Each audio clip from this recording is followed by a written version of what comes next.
Gusto ko lang i-share sa inyo guys. Ito guys ay pinakasimpleng paraan na ating ikabit ang ating hand washing sa ating gripo. Ito na yung solenoid valve natin guys. At saka ito, balipot pedal ang ating gagamitin. Ito siya guys ay menos gastos ito. Nakaka-menos gastos ka. Gaya ng sinasabi ko kasi guys, ako ay isang vlogger. Ngayon gumagawa ako ng paraan para angkop sa mga may kakayahan at saka walang kakayahan na pambili, na pwede na lang magagamit ang ganitong device. Ngayon, ang gagawin natin guys, i-direct natin ngayon, ikabit natin sa ating pedal switch. Maraming paraan at maraming solution para masolusyonan natin na makamenos gastos ka. Ito ang gagawin natin. Ang sistema nito guys, pag i-press natin to sa ating paa, pag i-press natin, mag-close ang contact, mag-open ang relief valve ng ating solenoid valve. Ngayon, magbibigay ng tubig ang gripo. Yun ang pinakamadali at murang solution na ating gagawin ngayon. Pero bago natin gawin ng actual guys, pag-aralan muna natin yung diagram. Ito na yung diagram niya guys na pinaka-simple at pinakadali.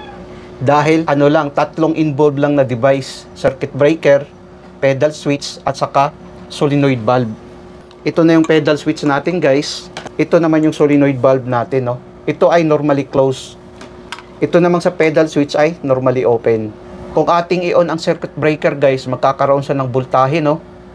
Dito, hindi mo na siya magbibigay ng tubig kung nakakabit to sa ating tubig, no? Ito kasi yung gripo natin. Pag i-press natin tong pedal switch, magpo-close ang contact nito guys, no? Ganun lang kadali siya, oh. Pag close ng contact niyan, ang kuryente ngayon dadaloy dito, no?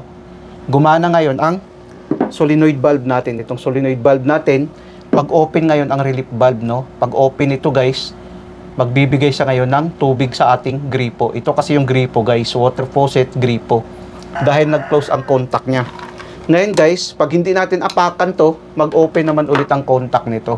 Pag open ang contact guys, automatic ngayon nababalik ito sa normally close ang ating solenoid valve. Bali magko-close yan dito guys. Ngayon ang tubig hanggang dito na lang, no. Ganun ang function niya guys. Pag i-press natin to, mag-open ang relief valve, dadaloy ang tubig sa ating gripo.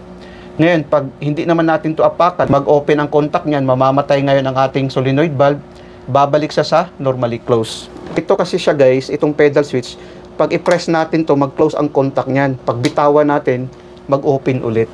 Ganun ang function niya. So ngayon guys, ating ikabit ngayon sa ating actual connection.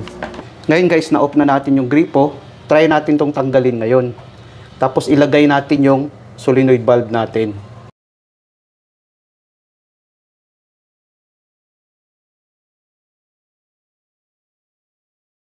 Tapos ngayon, ikabit natin guys. Ang gagawin natin, sundan lang natin yung diagram.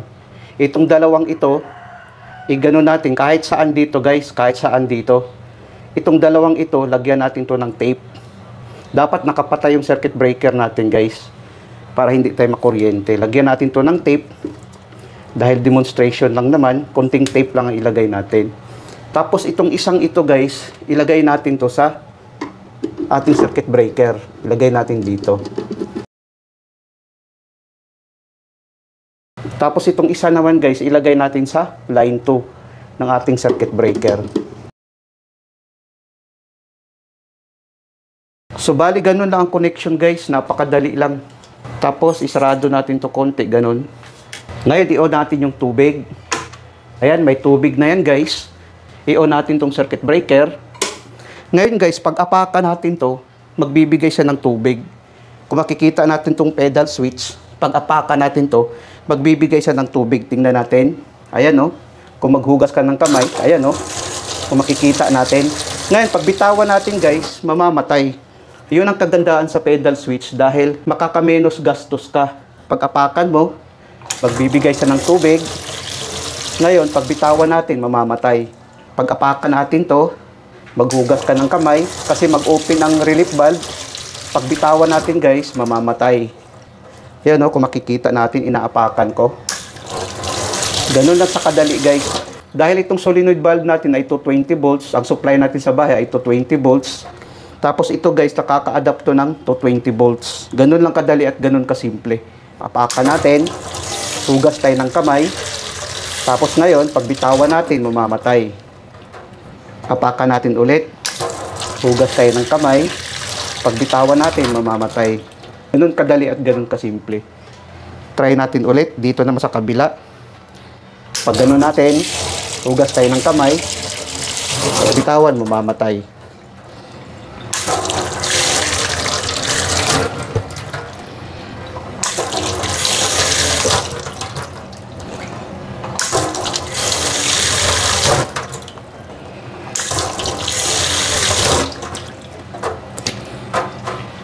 Sana guys nakapagbigay ito ng konting kaalaman sa mga baguhan. Maraming salamat sa inyo guys. Hanggang sa muli.